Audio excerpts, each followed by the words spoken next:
good people. It's Nicole Sharp here. So wanted to keep myself honest. It's been a busy week this week, and kind of wanted to talk to you guys about something that I find to be really, really cool and really, really interesting. And so forgive me, you guys, while I'm doing this, but you know what? I'm figuring it out, multitasking and taking a chance, right? So wanted to kind of talk to you guys about something that I thought was cool that happened earlier this year. I oftentimes talk to young ladies about girls in technology and STEM, and that's kind of one of my passions that I've always done since I've been in the technology field. And for those who don't know me, I'm Nicole Sharp. I run an 8-figure business in my day job, and then in my side business I actually run a 6-figure company, and which was a side project, and it was like a passion project. And so I love talking about side hustles because, you know, that's kind of how I started my side hustle, through a passion. And so I always talk to young girls, but this time I actually talked to my nephew about, you know, him starting a side hustle, what he needed to do, and some of the things that, you know, he had concerns about and stuff. And so he's not even a preteen yet. I think he's 11 going on 12. Anyway, he's at that age. And so in my family, everybody has a job or they work on something. And so especially for boys, we all kind of encourage them, you know, save your money and do all of those things, especially minority boys. That's kind of in my family what we do. And so my sister kind of just told him, look, you're going to get a job. And so I kind of talked to her and said, no, you shouldn't get a job. You should create a job. And so earlier this year, we talked about that. And I wanted to kind of share with you guys some strategies that I think would help you. And if you want your child to start a business, how you as a family could actually start the business. Now, let me just say, the interesting piece about this is my nephew wanted to start the business, didn't have customers, and definitely did not have the tools to do what he needed to do, but it was a service-based product, if you will, service-based delivery business. And so as a 12-year-old, you have so many components, right? And so a lot of people have these things where, you know, they identify all the things they can't. And so we talked about that. And so first thing we did was we identified what his target audience would be. Pretty much, who would he service? And then we also identified things that he could do on his own right now. And then the third thing we also identified, and we talked about, well, what are some of the things that you don't have? And let's talk about how you can combat it. Well, as a 12-year-old, you know he don't have a driver's license, number one. Number two, he also didn't know customers, and he's a young kid. So he had some concerns on how do you talk to customers? How do you talk to adults, you know? He wanted to start his own lawnmower care service. And so he didn't have a lawnmower. That's number 3. So those are 3 things, excuse me. I'm counting and not counting right. So he didn't have a lawnmower. So those are all things that could kind of mess you up. So we had a conversation about it. And then the next conversation we had was, what is your logo? Well, he didn't know. He's 12. You know what I mean? So I told him, think about some things that you actually like, right? And look at some images. Come back to me with that.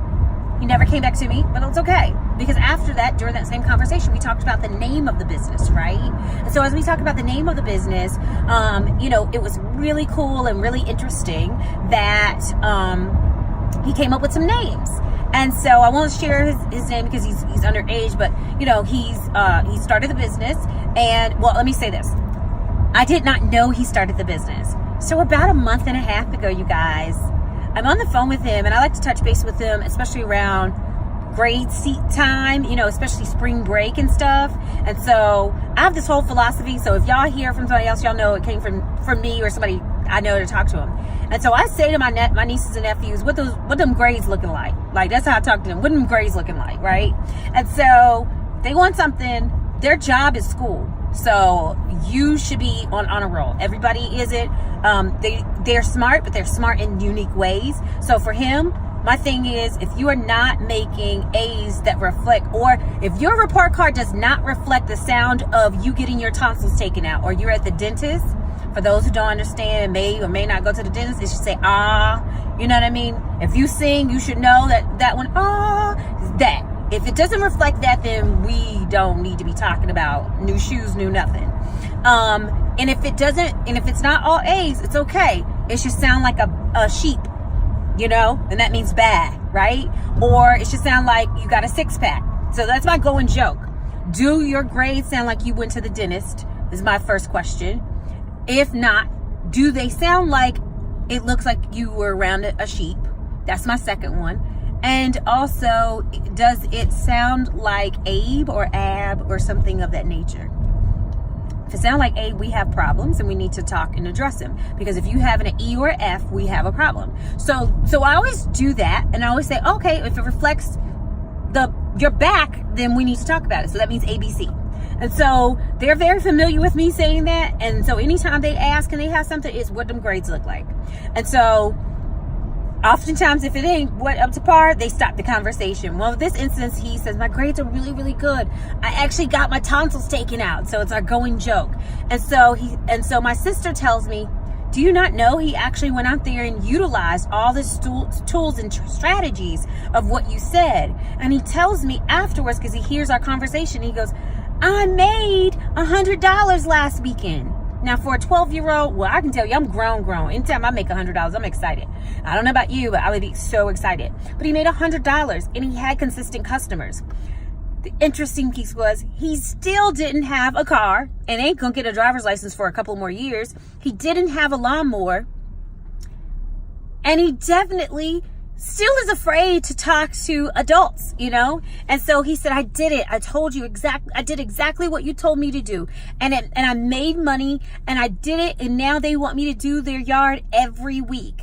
So I want to share with you guys something that I did and I poured into his business. And it's something that was so invigorating for me because one, he surprised me and he didn't even tell me he started the business. But not only did he not tell me he started the business, someone else bragged about him.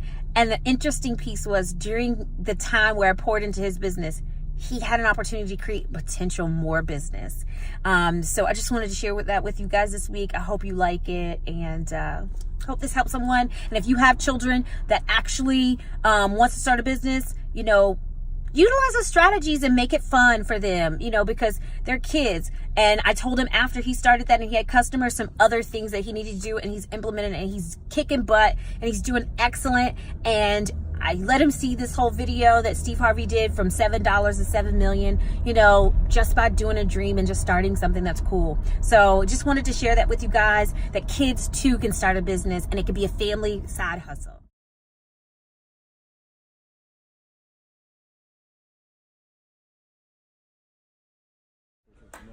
But it helps you push up and down, right? Okay. So you got one for $2.99. You got one for $2.60. And your aunt's gonna help pay for it. Yeah, okay. I am. I believe in your business, so I am. Which one? Is that the one you want? You get the one that you want and that works. And it also has. Because it's an investment. You got your business cards out printed out? We're working on those. We're working on? Yeah. Push? Yeah, push.